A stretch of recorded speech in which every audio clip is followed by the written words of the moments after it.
नमस्कार दोस्तों, आज हमारे साथ समाज सेवक दीपक गुप्ता जी हैं और उनसे हम बात करेंगे कुछ ऐसे मुद्दों पर जिनको लेकर उन्होंने लगातार मुहिम पिछले कई वर्षों से चलाई थी और जिसका अब असर देखने को मिलने वाला है। तो दीपक गुप्ता जी नमस्कार, स्वागत है हमारे साथ आज के वार्ता को लेकर। जिस तरीके से दीपक गुप्ता जी दिल्ली में अब सरकार बन चुकी है भाजपा की और प्रधानमंत्री जी के द्वारा दिल्ली के लिए जो विजन दिया गया है, उस विजन के बारे में क्या कहना चाहेंगे? नमस्कार जी मलिक साहब, ऐसा है मुझे पहले यमुना को लेकर हम काम कर रहे थे और हमारे नरेंद्र मोदी जी का एक सपना रहा है कि स्वच्छ भारत मिशन को लेके इन्होंने देश के अंदर एक मुहिम छेड़ी और कि देश स्वच्छता की ओर चले। और ये मुहिम काफ़ी हद तक कामयाब भी हुई, लेकिन कई स्टेट हमारे पास नहीं थी, उन स्टेटों में बड़ी दिक्कत रही, जिसमें दिल्ली भी एक रही। दिल्ली के अंदर मैं काफ़ी स्वच्छता भारतीय जनता पार्टी में जिला संयोजक था, मैं स्वच्छता अभियान से। तो स्वच्छता पे हम काम करने चले, लेकिन मशीनरी और अभाव रहा प्रशासन का, उन्होंने हमारा साथ नहीं दिया। उसी दौरान हम यमुना में उतरे, 2021 के अंदर की बात है। तो मैं प्रधानमंत्री जी को यमुना की जब दयनीय हालत मैंने देखी तो पत्राचार किया स्पीड पोस्ट से और क्या नाम है मेल से। तो उनके जवाब भी कुछ आए, कुछ संतुष्टि पूर्वक आए, कुछ नहीं आए, क्योंकि वो फॉरवर्ड हो जाता था एलजी साहब को, एलजी साहब पे या फ्लड डिपार्टमेंट पे, जल बोर्ड को। तो इस तरह से वो फाइलें मेरी क्लोज हो जाती थी हर बार। तो उस समय दिल्ली के अंदर आपको पता है केजरीवाल सरकार थी और जिस कारण ये काम आगे नहीं बढ़ पा रहा था। अगर मैं बात करूं, जिस तरीके से केजरीवाल सरकार ने तमाम दावे और वादे किए थे, पूरी कैबिनेट के साथ डुबकी लगाने की बात करी थी, अब तो केजरीवाल जी से सत्ता ही चली गई उनके हाथ से।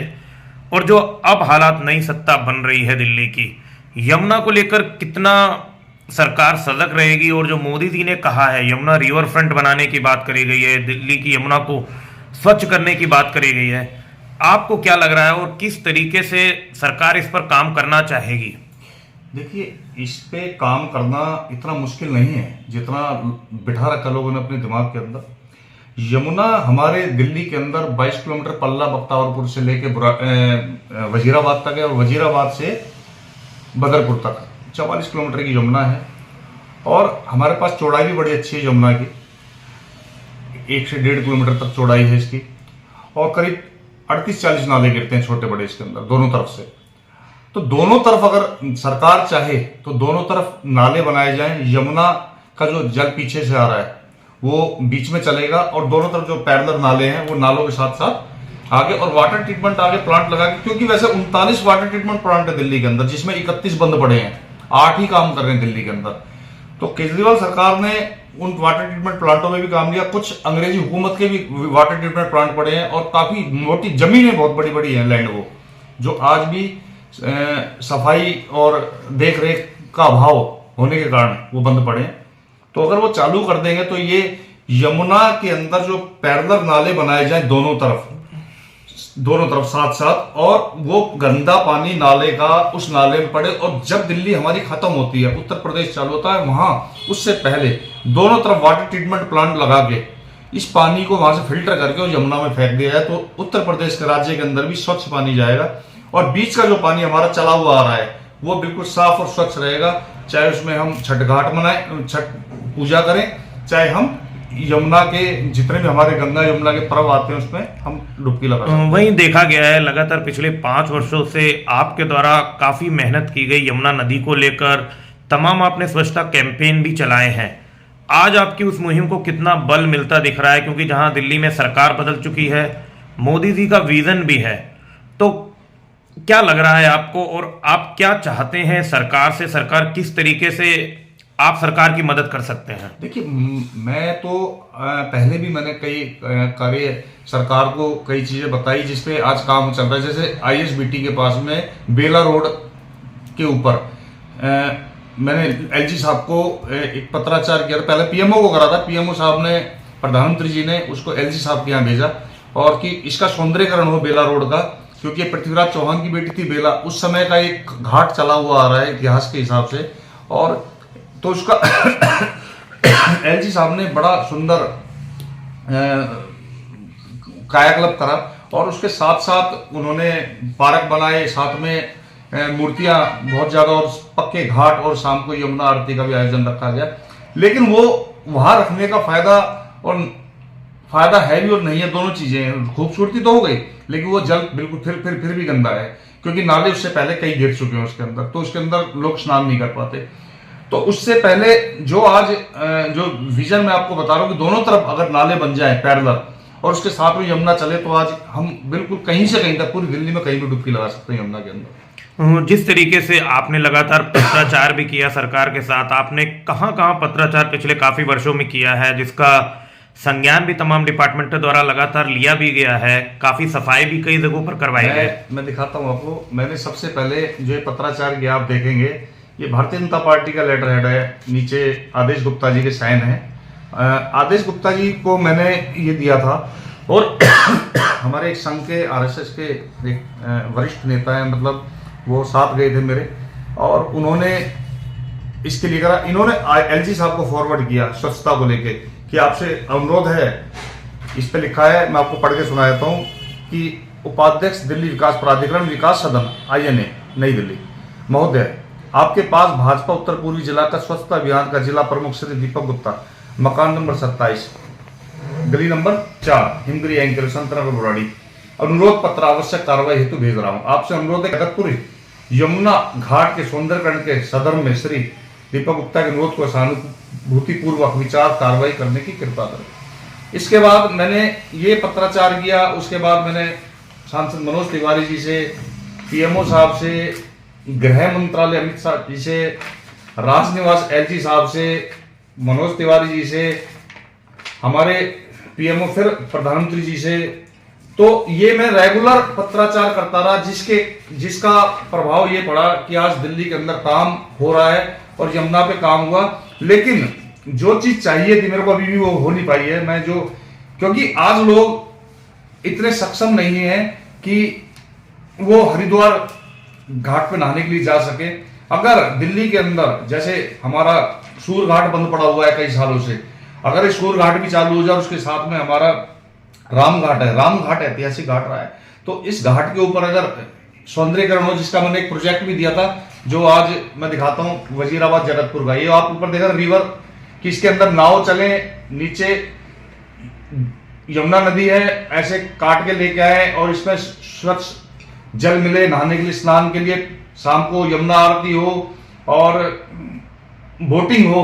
तो इसके अंदर सारी फैसिलिटी हमने इसके अंदर दी है, जिसमें कैंटीन है, बाथरूम है, शौचालय है, बैठने की व्यवस्था हो, विश्राम रूप हो। तो सारी चीजें हमने इसके अंदर दी कि लोग यहाँ पे स्नान कर सके, जो हरिद्वार नहीं जा सकता, 2-3 हजार को उसके पास नहीं है, सिर्फ 100-200 रुपए में आदमी स्नान कर सके। अगर मैं बात करूं जिस तरीके से आज महाकुंभ को लेकर पूरे देश में भारत की चर्चा हो रही है और कई करोड़ लोग श्रद्धालु कुंभ में जा रहे हैं, क्या हमारे यहाँ जो एरिया है, लगातार आपने बात भी उठाई, सूर्य घाट है, काली घाट है, शनि घाट है, जो तमाम यमुना के घाट हैं, अगर यहाँ पर भी सरकारें अगर प्रयास करें तो क्या वो सब सुविधाएं यहाँ भी अवेलेबल होंगी?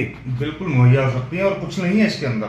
मैंने बताया आपको कि यमुना के दोनों तरफ 40-44 किलोमीटर दोनों तरफ नाले बनाए जाए, पक्के नाले, और उनके अंदर ब्लॉक बनाते हुए कि जो मिट्टी गाद है बीच में बैठ जाए, उसकी सफाई भी हो सके, और लास्ट में जो पानी बाहर हम आउटपुट फेंकेंगे उसका, वो यमुना के अंदर डलेगा। उससे पहले 1 किलोमीटर पहले वाटर ट्रीटमेंट प्लांट दोनों तरफ लगाए जाए, जिससे वो पानी साफ, और जो उत्तर प्रदेश के अंदर पानी जा रहा है वो साफ जाए, और बीच का जो हरियाणा सरकार से पानी आ रहा है वो सीधा हमारे वजीराबाद होता हो, कालिंदी कुंज होता हो, बिल्कुल साफ और स्वच्छ जल मिले, लोग भी स्नान कर सकते। नई सरकार बनने जा रही है, नए मुख्यमंत्री बनेंगे, आपकी क्या प्राथमिकता रहेगी अपनी संस्था की तरफ से? सरकार, देखिए मेरे पास जो विजन है, मैं सरकार को फिर आगाह करूंगा, उन विजन के बारे में बताऊंगा।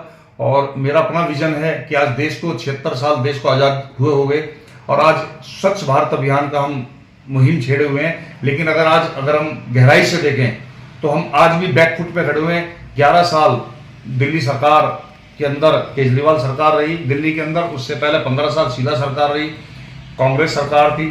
लेकिन इस 26 साल के अंदर दिल्ली के अंदर बाथरूम और शौचालय की आज भी बुरी हालत है। आप पूरे रिंग रोड के अंदर चले जाइए, इतनी बड़ी बड़ी कॉलोनियां हैं इतने बड़े बड़े गांव हैं, वहां पे बाथरूम की और सुलभ शौचालय की बड़ी दयनीय हालत है। मतलब इंसान को अगर पेशाब आ रही है तो कहाँ करेगा, कोई जगह नहीं है। मोदी जी ने गारंटी दी है रिवर फ्रंट को लेकर, कितना विश्वास रहेगा आपको रिवर फ्रंट पे, और यमुना पे कितना काम करेगी सरकार? देखिए वो 100% काम करेंगे। मैं गुजरात गया हूँ, गुजरात देखा है मैंने। जो अहमदाबाद के अंदर इन्होंने रिवर फ्रंट जो हमारी गई थी, उस नदी को इन्होंने ऐसा विकसित किया जैसे हम पेरिस के अंदर आप यूरोप कभी के देखेंगे, मैं तो गया हूं, तो यूरोप के अंदर बिल्कुल सेंटर से जैसे आज हमारी यमुना गई हुई है, ऐसी यमुना गई हुई, मतलब उनकी नदी जाती है और दोनों तरफ पक्के घाट रहते हैं, लास्ट तक सड़कें, और भारी जितनी भी वाहन है, वो भारी वाहन, ट्रक और जितनी भी सामान सामग्री है, जैसे डस्ट है, रोड़ी है, ईंट है, वो सारी उस रिवर फ्रंट के रास्ते जाती है आगे के लिए। सड़कों के ऊपर भारी गाड़ियां नहीं चलती वहां पे। तो शाम को वहां पे स्टीमर चलते हैं। तो उसी तर्ज पे आज रिवर फ्रंट के तर्ज पे नरेंद्र मोदी जी काम कर रहे हैं, और ये काम बिल्कुल कामयाब होंगे इस काम को लेके, क्योंकि इंसान की अपनी मनोवृत्ति होती है कि उसको कैसे करना है, और जो ठान लेता है ना आदमी, उसको करना चाहिए। आज दिल्ली बहुत आगे होती अगर केजरीवाल जी काम करना चाहते, तो इन्होंने काम नहीं किया। यमुना पे तो अब सोचिए ना, 8,000 करोड़ रुपए का बजट कहां गया। कहना आसान होता 8,000 करोड़ रुपए, मतलब तो यमुना के ऊपर इन्होंने कोई पैसा खर्च नहीं किया। और यमुना इनको मैं एक सिर्फ लास्ट प्रश्न का उत्तर जानना चाहूंगा, आप अपने माध्यम से और आने वाली सरकार को क्या अपेक्षाएं रखेंगे, और दिल्ली की वो जो जनता जो यमुना में गंदगी फैलाती है, उनके लिए क्या संदेश देना चाहेंगे? देखिए मैं सभी को ये कहूंगा, जैसे आप अपने घर को स्वच्छ रखते हैं, झाड़ू लगाते हैं, पोछा लगाते हैं, साफ सफाई रखते हैं, और कूड़े को उसको डस्टबिन में फेंकना चाहिए, ना कि आप गाड़ी के अंदर रख के, या आज तो आपने पूजा पाठ करी घर के अंदर, मंदिर के अंदर मालाएं लगाई और आपने मूर्तियों की पूजा पाठ करी और बाद में वो सड़क पे फेंक दी, कूड़े के ढेर में फेंक दी। तो इन सामग्री को ऐसे नहीं फेंकना चाहिए। इसको कहीं भी मिट्टी खोद के, हम पूजन की चीजें हमारी मिट्टी को खोद के कहीं भी, और वहां पे उसको दबा देना चाहिए, क्योंकि महीने में 2 महीने में गल जाती है और मिट्टी का रूप हो जाता है। उसके बाद जितना भी कूड़ा आप घर से निकलता है, वो आज गाड़ियां घूमती हैं एमसीडी की, कॉर्पोरेशन की गाड़ियां हैं, उन गाड़ियों के अंदर कूड़े को फेंको। और आजकल वैसे भी रेडी रिक्शे वाले घूमते रहते हैं, कूड़ा लेके जाते हैं, तो घर से उसको 10, 20, 50 रुपए दे के विदा करो, उसको 2 पैसे। स्वच्छता का जो ये मुहिम है, क्योंकि हम अगर इसको घर को स्वच्छ रख रहे हैं तो अपनी गली मोहल्ले को स्वच्छ रख सकते हैं, ऐसी यमुना को रख सकते हैं। तो मैं सभी को यही कहूंगा कि अपने घर की सफाई और अपने आप की सफाई के साथ साथ देश की भी सफाई पर ध्यान रखना चाहिए। तो जय हिंद, जय भारत। धन्यवाद सर।